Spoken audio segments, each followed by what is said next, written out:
Mastering Investment Types, your ultimate guide to financial success. What's up everybody, it's your name, and welcome back to the channel. Today we're diving deep into the world of investing, something I'm super passionate about.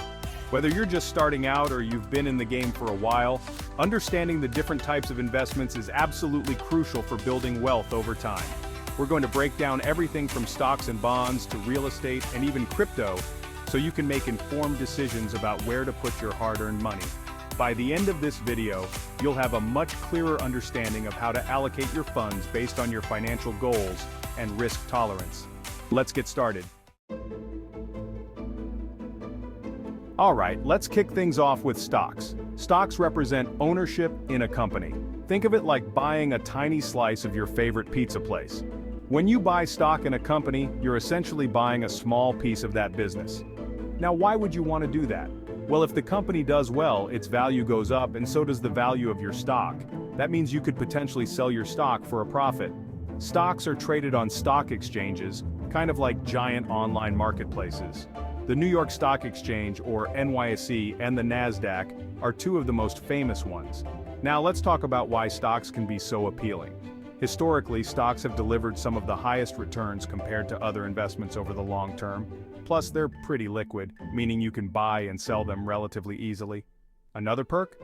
Some companies pay dividends, which are basically a share of their profits distributed to shareholders. It's like getting a little bonus just for owning the stock. But hold on, before you go all in on stocks, it's important to understand the risks. Stock prices can be volatile, meaning they can go up and down like a roller coaster. Economic downturns or market crashes can hit stock prices pretty hard, so diversification is key, which we'll talk more about later. Next up, we have bonds. Bonds are a bit different from stocks. Instead of owning a piece of a company, when you buy a bond, you're essentially lending money to a company or even the government. They use that money to fund their operations, and in return, they promise to pay you back the principal amount plus interest over a set period. Think of it as an IOU with a guaranteed return. Now, bonds are generally considered less risky than stocks, especially government bonds. They offer a more stable income stream because you know exactly how much interest you'll be receiving and when you'll be getting your principal back. This makes bonds a great addition to your portfolio if you're looking for a bit more stability and predictability. However, bonds aren't without their downsides. One risk is interest rate risk. When interest rates rise, bond prices tend to fall, and vice versa. Another risk is credit risk, which is the possibility that the borrower might default on their payments.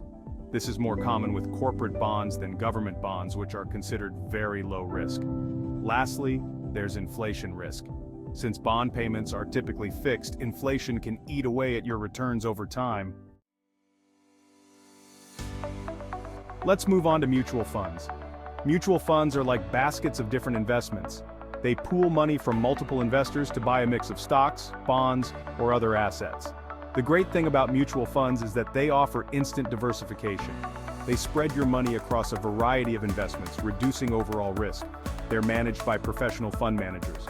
These experts do all the research and trading for you. Mutual funds are great for beginners with limited money to invest. They provide an easy and affordable way to start a diversified portfolio. Chapter 4: Exchange-Traded Funds, or ETFs, trading your way to diversification. Now let's talk about ETFs. ETFs are very similar to mutual funds in that they also offer diversification by investing in a basket of assets. The key difference is that ETFs are traded on stock exchanges just like individual stocks. This means you can buy and sell ETFs throughout the trading day, giving you more flexibility compared to mutual funds, which are typically priced only once a day. Another advantage of ETFs is that they tend to have lower fees than mutual funds. This is because they're often passively managed, meaning they track a specific market index like the S&P 500 instead of trying to beat the market. However, just like any investment, ETFs come with risks. Their value can fluctuate with the market, and some ETFs might be less liquid than others, meaning it might be harder to buy or sell them quickly. It's also important to be aware of tracking error. This is the difference between the ETF's performance and the performance of the index it's designed to track. While tracking error is usually minimal, it's still something to keep in mind. Chapter 5: Real Estate, Building Wealth Brick by Brick. Alright, let's switch gears and talk about real estate. Real estate investing involves purchasing physical property, such as residential homes, commercial buildings, or even land. One of the biggest draws of real estate is its potential for income generation. If you buy a rental property, you can collect rent from tenants, providing you with a steady stream of passive income. Plus, real estate tends to appreciate in value over time, meaning it can increase in value, allowing you to potentially sell it for a profit later on. Real estate also comes with some sweet tax advantages. For example, you can often deduct expenses like mortgage interest, property taxes, and depreciation from your taxable income. However, real estate investing isn't as passive as some people might think. It requires time, effort, and often a significant amount of upfront capital. It can also be illiquid, meaning it can take time to sell a property if you need to access your money quickly. And of course, real estate is subject to market fluctuations. Property values can go down as well as up, so it's crucial to do your research and invest in areas with strong rental demand and potential for appreciation. Now let's dive into the world of commodities. Commodities are raw materials or agricultural products that are traded on global markets. Think things like gold, oil, wheat, or coffee. Commodities can be a good way to diversify your portfolio because their prices often move independently of stocks and bonds. They can also act as a hedge against inflation. When inflation rises, the prices of commodities tend to rise as well. You can invest in commodities in a couple of ways. You can buy the physical commodity itself, like storing gold bars in a safe or buying barrels of crude oil, but that gets complicated quickly. The more common way to invest in commodities is through commodity-related securities such as futures contracts or ETFs that track commodity prices. Now, while commodities can offer diversification and inflation protection, they also come with their own set of risks. Commodity prices can be extremely volatile, swinging up and down rapidly based on factors like supply and demand, weather patterns, and geopolitical events. It's important to remember that commodities are cyclical investments, meaning their prices tend to go through cycles of booms and busts.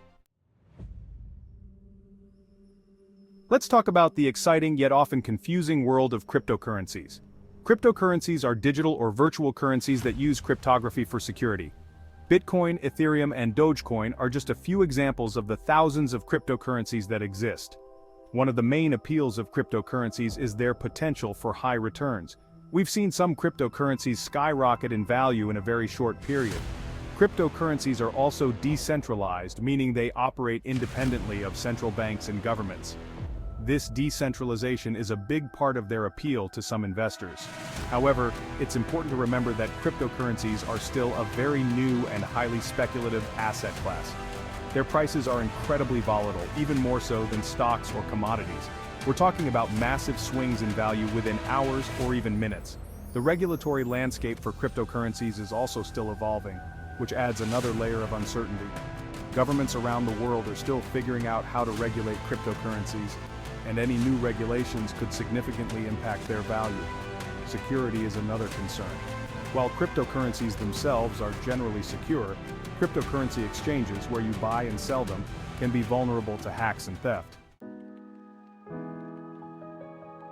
Finally, let's talk about certificates of deposit, or CDs. CDs are a type of savings account offered by banks that offer a fixed interest rate for a set period.